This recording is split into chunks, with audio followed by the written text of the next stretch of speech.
बिस्मिल्लाहिर्रहमानिर्रहीम, अस्सलाम वालेकुम। मैं हूं मोहम्मद जुनैद हलीम। नाज़रीन, इससे पहले कि ईरान और अमेरिका के दरमियान होने वाली जंगबंदी में क्या पेशरफ्त हुई है, कुछ नए हमलों की बात की जा रही है। आदना हुर्मुज़ को दोनों तरफ से ब्लॉक किया गया है, दोनों एक दूसरे के जहाज़ों को पकड़ रहे हैं, उसकी वीडियोज़ शो की जा रही हैं और दोनों तरफ से एक जमूद की सी सूरत हाल है। और वफाकी दारुल-हुकूमत में हम देख रहे हैं कि वहाँ पर भी लोग मैसूर हो चुके हैं, क्योंकि पाकिस्तान मुसलसल ये कोशिश कर रहा है। गुज़िश्ता रोज़ भी बहुत सी मुलाकातें हुई हैं। चीनी सिफारतकार से मुलाकात हुई वज़ीर आज़म की, ईरानी सिफारतकार से मुलाकात हुई, अमेरिका की जो डिप्लोमेट है पाकिस्तान में उनके साथ हमारे वज़ीर दाखिला मोहसिन नकवी की मुलाकात हुई है। तो पाकिस्तान हर सतह पे ये कोशिश कर रहा है। फील्ड मार्शल आसिम मुनीर के साथ भी राब्ते हो रहे हैं। पूरी दुनिया, वॉल स्ट्रीट जर्नल, अमेरिकी मीडिया हो, बरतानवी मीडिया हो, यूरोपीय मीडिया हो, रिपोर्ट कर रहा है बार बार कि फील्ड मार्शल सबसे ज़्यादा जो इन्फ्लुएंशियल एक शख्सियत के तौर पे सामने आए हैं और जो किरदार अदा कर रहे हैं डोनाल्ड ट्रंप को कायल करने के लिए। हम उम्मीद तो ये कर रहे हैं कि ये कोशिशें जल्द रंग लाएंगी।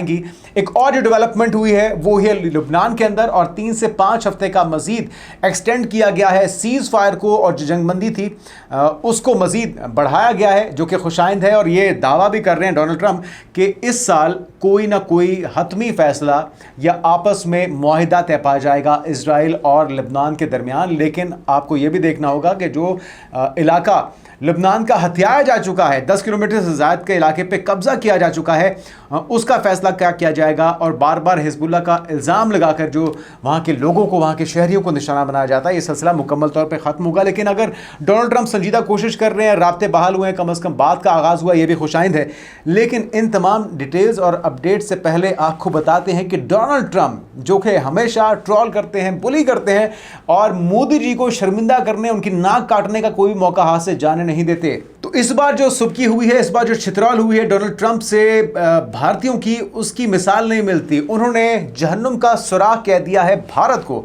और यही नहीं, उन्होंने कहा है कि गैंगस्टर्स विद लैपटॉप जो इंडियंस अमेरिका के अंदर मौजूद हैं, वो कहते हैं कि जी वहाँ पर आते हैं, शादियाँ करते हैं, फिर पूरा ख़ानदान वहाँ पर बुला लेते हैं, तो हमारी इकॉनमी को मुतासर कर रहे हैं, हमारे वसाइल पर कब्जा कर रहे हैं, इनसे जान छुड़वाओ। और यही हाल पूरी दुनिया का है। पूरी दुनिया जो है वो भारतीयों, ख़ासतौर पर अंधभक्तों से जान छुड़वाना चाहती है, जो मोदी जी के फॉलोअर्स हैं, पैरोकार हैं। और इसका क्रेडिट भी, इसका सेहरा भी मोदी जी के सर जाता है कि जो थोड़ी बहुत इज्जत इंडियंस की रह चुकी थी दुनिया भर में, उसको मिट्टी में मिलाने का तहिया भाजपा सरकार ने कर रखा है। और एक और जो दिलचस्प विजुअल्स हैं वो भी आपको दिखाएंगे, किस तरह से चूहा जो होता है ना, चूहा, डरपोक चूहा, वो जब कोई चीज़ चुराने के लिए जाता है तो कड़िक्की जब लगाई हुआ आपने पनीर चुराने के लिए, कोई बिस्किट को खाने पीने की चुराने के लिए, तो आप कड़िक्की लगा के रखते हैं, तो कड़िक्की में वो फंस जाता है।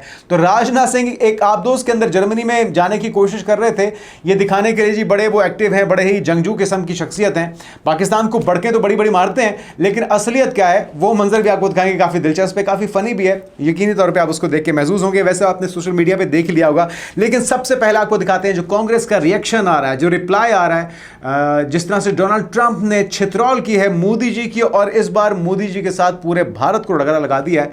कांग्रेस का क्या दावा है और वो क्या मुतालबा कर रहे हैं कि भाई आपने तो हमारी नाक ही कटवा दी है। ये कांग्रेस की रहनुमा है सुप्रिया श्रीनीत, इनका क्या कहना है जरा सुनिए, किस तरह से वो मोदी जी से सवाल पूछ रहे हैं, लेकिन वहां पे सन्नाटा है। ऑफिशियली रिस्पांस क्या आया इसके बाद वो भी आपको दिखाएंगे। लेकिन श्रिया जी क्या कह रही हैं, सुप्रिया जी रहनुमा है कांग्रेस की, जरा सुनिए।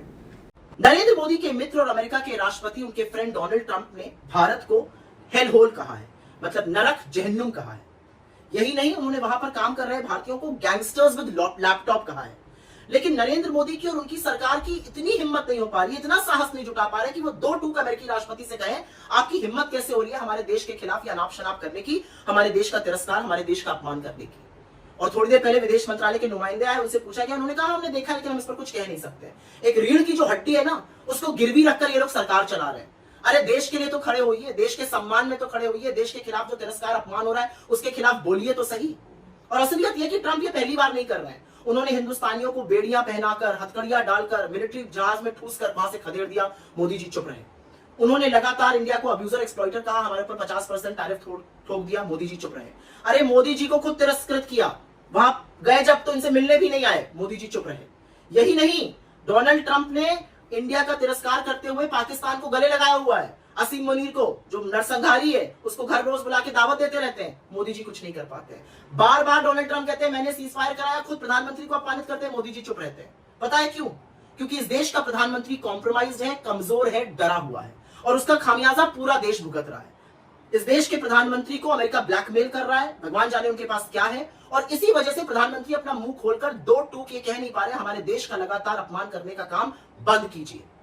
कोई और प्रधानमंत्री होता तो जरूर कहता ये बंद कीजिए। हम उस देश से आते हैं जहां पर जननी जन्मभूमिश्च स्वर्गादपि गरीयसी कहा गया है, मतलब मां और जन्मभूमि स्वर्ग से भी ऊपर बताए गए हैं। और यहां पर एक व्यक्ति हमारे देश को गालियां दे रहा है, हमारे देश को नरक बता रहा है, जहन्नुम बता रहा है, और प्रधानमंत्री के मुंह से एक शब्द नहीं फूट रहा है। और चरण चुंबक मीडिया जो सबको सर्टिफिकेट बांटता रहता है राष्ट्रभक्ति के, उसकी राष्ट्रभक्ति का डब्बा तो इतना गोल है कि एक शब्द वहां से भी नहीं सुनाई दे रहा है। और नाज़रीन, इस सब के ऊपर ट्रंप की तरफ से जब इंडिया को हेल होल कहा गया और उनके आने वाले शहरियों को गैंगस्टर्स विद लैपटॉप कहा गया, तो इंडियन रिएक्शन क्या आया है? आपको लगा होगा कि शायद वो कहेंगे कि अमेरिका की ऐसी की तैसी, डोनाल्ड ट्रंप की जरूरत कैसे हुई, उसने कहा इंडिया एक आज़ाद खुद मुख्तार मुल्क है, हमारे लोग गैंगस्टर्स नहीं हैं। लेकिन हकीकत में जो रिएक्शन आया, ज़रा देखिए, आपको यकीन तो नहीं आएगा, लेकिन यही रिएक्शन है इंडियन गवर्नमेंट का, जिसके ऊपर इतनी आग बगोला है इंडियन ऑपोजिशन। सुनिए क्या कहना है गवर्नमेंट का।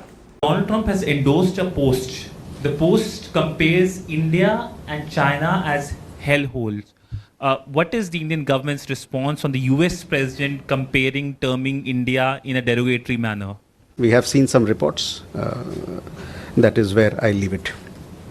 तो नाज़रीन, मोदी जी भीगी बिल्ली की तरह जिस तरह से बार बार रास्ता बदल रहे थे, जहां पे डोनाल्ड ट्रंप आते थे वहां मोदी जी नहीं आते, जहां पे मोदी जी होते थे वहां पे ट्रंप नहीं होते थे। तो ये आग मचोली तो पिछले मई से जारी है, अब तो 1 साल होने को आ गया और हम उसको सेलिब्रेट भी करेंगे। ऑपरेशन बिलाल मरसूस को वो जो 6 से 8 त्यारे हमने गिराए थे, लेकिन इस बार रियायत नहीं होगी। इस बार अगर आपने कोई शरारत की तो हम कोई लिहाज नहीं करेंगे कि आप हमारे पड़ोसी हैं, चाहे आप जितने ही डरपोक या बुज़दिल क्यों ना हो, नौसिखिए क्यों ना हो आपके पायलट्स। इस बार हमारी तरफ से कोई रियायत नहीं होगी। लेकिन जो राजनाथ सिंह हैं, उनकी तरफ से जो बड़के मारी जाती हैं वो तो आप सुनते ही हैं कि जो हम सरकरीक पे हमला कर देंगे और हम कराची को निशाना बना देंगे, हम INS विक्रांत को इन पे चढ़ दौड़ाएंगे। जिस तरह से आपको याद होगा मेजर गौरव आर्या की बड़कें, जिस पे आज भी तान होती है उनके ऊपर और गोदी मीडिया के ऊपर, किस तरह से उन्होंने सुबकी का सामना करवाया पूरे भारत को। ज़रा ये विजुअल्स देखिए। और एक तरफ तो है भारत का वज़ीर दिफा राजनाथ सिंह, जो कि चूहे की तरह जो जाल होता है उसके अंदर फंस जाता है। दोबारा से इनसे कहा गया कि भाई दोबारा जाने की आप ज़रूरत महसूस करेंगे, तो उन्होंने कहा कि नहीं, बड़ा खौफनाक मंजर है, मैं दोबारा नहीं जाऊँगा। तो वो तो डर गए और उनको अपनी गलती का एहसास हो गया। लेकिन ज़रा विजुअल्स देखिए, एक तरफ उनके वज़ीर दिफा राजनाथ सिंह और दूसरी तरफ हमारे वज़ीर दिफा ख्वाजा आसिफ साहब, किस तरह से 70+ हैं वो भी। और वैसे तो हम बुज़ुर्गों का एहतराम करते हैं, भारत के जो वज़ीर दिफा हैं अगर वो भी थोड़ी सी समझबूझ का और ऐसे किरदार का मुजाहरा करते कि हम भी उनकी इज़्ज़त कर पाते। लेकिन अगर जुर्रत का, सलाहियत का, और आप फिज़िकली कितने चुस्त और तवाना है, कितनी आप में जुर्रत है, इसका मुजाहरा देखना है तो ये दोनों विजुअल्स आपके साथ दिखा रहे हैं। एक तरफ राजनाथ सिंह आबदोज़ में जाने की कोशिश में फंस चुके हैं चूहे की तरह, और दूसरी तरफ हमारे वज़ीर दिफा किस तरह से नौजवानों की तरह नहर में डुबकी लगाते हैं और फिर तैर के दिखाते हैं, अपने फिटनेस दिखाते हैं। ज़रा दोनों विजुअल्स देखिए।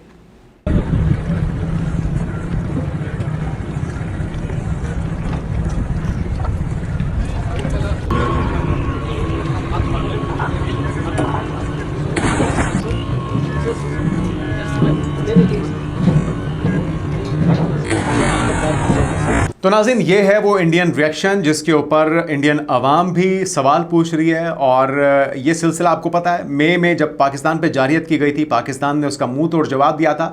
और पाकिस्तान ने तो डोनाल्ड ट्रंप को क्रेडिट दिया था कि डोनाल्ड ट्रंप ने इस जंग को रुकवाने में किरदार अदा किया है, भारत को बाज रखने में किरदार अदा किया। लेकिन मोदी जी ये क्रेडिट देने को तैयार नहीं थे। उसके बाद से फिर टैरिफ भी लगे, उसके बाद फिर शर्मिंदगी भी हुई, और 60 से ज़्यादा बार डोनाल्ड ट्रंप ने भारतीय जहाज़ गिरने का भी बताया।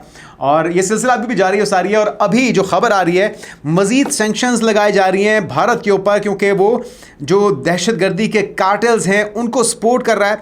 और अमेरिका भारत में गैरकानूनी फेंटानिल नेटवर्क्स को मुतासर करने के लिए हदफी पाबंदियां आयद कर रहा है, जो कि अमेरिकी हुकूमत की जानिब से नामजद गैर मुल्की दहशतगर्द तंजीम सिनालो कार्टेल की माली मुआवनत कर रहे हैं। और ये अमेरिका के स्टेट डिपार्टमेंट का मौक़िफ़ है, ये किसी इंडिविजुअल का नहीं है।